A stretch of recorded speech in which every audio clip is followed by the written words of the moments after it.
ಬೆಂಗಳೂರಲ್ಲಿ ಮತ್ತೆ ಲವ್ ಜಿಹಾದ್ ಸದ್ದು ಮಾಡ್ತಾ ಇದೆ. ಸಾದಿಯಾ ತಬಸ್ಸುಮ್ ಆಗಿ ರೀಟಾ ಬದಲಾಗಿರೋದು ಈ ಕೇಸಲ್ಲಿ. ಲವ್ ಹೆಸರಲ್ಲಿ ಇಸ್ಲಾಂ ಧರ್ಮಕ್ಕೆ ಮತಾಂತರ ಆಗಿರುವಂಥ ವಿಚಾರ ಇದು. ಲವ್ ಜಿಹಾದ್ಗೆ ಈಗ ಹಿಂದೂ ಯುವತಿ ಬಲಿಯಾಗಿದ್ದಾಳ. ಇಲ್ಲಿ ಮತಾಂತರ ಮಾಡಲ್ಲ ಅಂತ ನಂಬಿಸಿನೇ ಮದುವೆ ಆಗಿದ್ದು, ಆದರೆ ಮದುವೆ ಆದ ಮೇಲೆ ಬೆದರಿಸಿ ಹೆದರಿಸಿ ಮತಾಂತರ ಮಾಡಿರುವಂಥ ಆರೋಪ ಇದೀಗ ಕೇಳಿ ಬರ್ತಾ ಇದೆ. ಸೊ ಮತಾಂತರ ಆದ ಮೇಲೆ ಆಯಿತು, ಮತಾಂತರ ಆಗಿ ಆದ ಮೇಲೆ ಆಮೇಲೆ ಕೈ ಕೊಟ್ಬಿಟ್ಟಿರೋದು ಇದು. ಈಗ ರೀಟಾ ಇದ್ದಿದ್ದು ತಬಸ್ಸುಮ್ ಆಯಿತು. ಮೊದಲು ಇನ್ನೇನು ಮತಾಂತರ ಮಾಡಲ್ಲ, ನಮ್ಮದು ಪ್ರೀತಿ, ನಮ್ಮ ಮದುವೆ ಆಗೋಣ ಅಂತ ಹೇಳಿದ್ದು ಆಯಿತು. ರೀಟಾ ತಬಸ್ಸುಮ್ ಆದ ಮೇಲೆ ಕೈ ಕೊಟ್ಟಿದ್ದು ಆಯಿತು. ಲವ್ ಜಿಹಾದ್ ಏನು ಅಂತ ನೋಡಿದ್ರೆ ಇಲ್ಲಿ 2015ರಲ್ಲಿ ರೀಟಾಗೆ ಪರ್ವೇಜ್ ಎಂಬಾತನ ಜೊತೆಗೆ ಒಂದು ಪರಿಚಯ ಆಗುತ್ತೆ. PUC ಓದ್ತಾ ಇದ್ದಂಥ ರೀಟಾಳ ಹಿಂದೆ ಬಿದ್ದು ಪ್ರೀತಿ ಪ್ರೇಮ ಇನ್ನೊಂದು ಮತ್ತೊಂದು ಆಯಿತು. ನನ್ನ ಧರ್ಮಕ್ಕೆ ಕನ್ವರ್ಟ್ ಮಾಡೋದೇ ಇಲ್ಲ ಯಾವುದೇ ಕಾರಣಕ್ಕೂ ಅಂಥೇಳಿ ಪರ್ವೇಜ್ ರೀಟಾಳಿಗೆ ನಂಬಿಕೆ ಭರವಸೆ ಕೊಟ್ಟಿದ್ದ. ರೀಟಾ ಕುಟುಂಬಸ್ಥರನ್ನು ಒಪ್ಪಿಸಿ ಮದುವೆ ಕೂಡ ಆಗಿದ್ದ ಪರ್ವೇಜ್ 2019ರಲ್ಲಿ ಹಿಂದೂ ಆಗಿಯೇ ಪರ್ವೇಜ್ನನ್ನು ಮದುವೆ ಆಗಿದ್ದು ರೀಟಾ. ಆದರೆ ಮದುವೆ ಆದಮೇಲೆ ಮುಸ್ಲಿಂ ಧರ್ಮಕ್ಕೆ ಮತಾಂತರ ಆಗುವಂತೆ ಒತ್ತಾಯ ಇತ್ತು.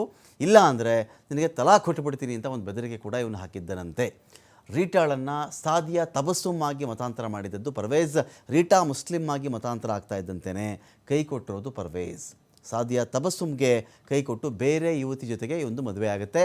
DJ ಹಳ್ಳಿ ಠಾಣೆಗೆ ದೂರು ಕೊಟ್ಟರು, ಅವರು ಕೇರ್ ಮಾಡಿಲ್ಲ, ಪರ್ವೇಜ್ ಕೇರ್ ಮಾಡಿಲ್ಲ. DG ಆ್ಯಂಡ್ IG ಹಾಗೂ ಬೆಂಗಳೂರು ಪೊಲೀಸ್ ಕಮಿಷನರ್ಗೆ ಇದೀಗ ದೂರು ಬಂದಿದೆ.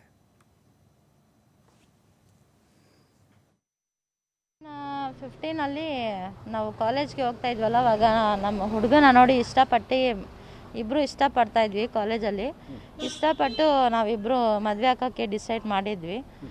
ಆಮೇಲೆ ನಾನು ಹಿಂದೂ ಇದ್ದೆ ಅಲ್ವಾ, ಅವ್ರು ಮುಸ್ಲಿಮ್ ಇದ್ದರು. ಆವಾಗ ಹಿಂದೂ ಮುಸ್ಲಿಮಲ್ಲಿ ಇದು ಮಾಡಿ ಮದುವೆ ಆಗೋಕ್ಕಾಗಲ್ಲ ಅಂತೇಳ್ಬಿಟ್ಟು ನಮ್ಮ ಹುಡುಗ ಹೇಳಿದರು, ನೀವು ಮುಸ್ಲಿಮ್ ಕನ್ವರ್ಟ್ ಮಾಡಿದ್ರೆ ನಿನಗೆ ಮದುವೆ ಆಗುತ್ತೆ ಹಂಗೆ ಹಿಂಗೆ ಅಂತ ಹೇಳ್ಬಿಟ್ಟು ಅವ್ರು ಮಾಡುವಾಗ ನಾನು ಒಪ್ಪಿಗೆ ಮಾಡಿಕೊಂಡೆ.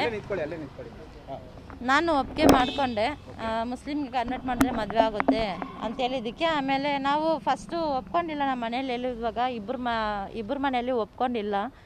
ನಮ್ಮ ಗಂಡ ಮನೆಗೆ ಬಂದು ನಮ್ಮ ಆಂಟಿ ಹತ್ರ ಒಂದು 2 hours 5 hours ತನಕ ಮಾತಾಡ್ತಾಯಿದ್ರು.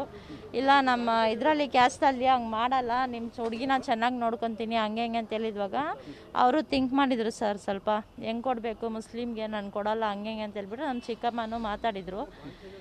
ಹಂಗೆ ಮಾತಾಡಿ ಆದಮೇಲೆ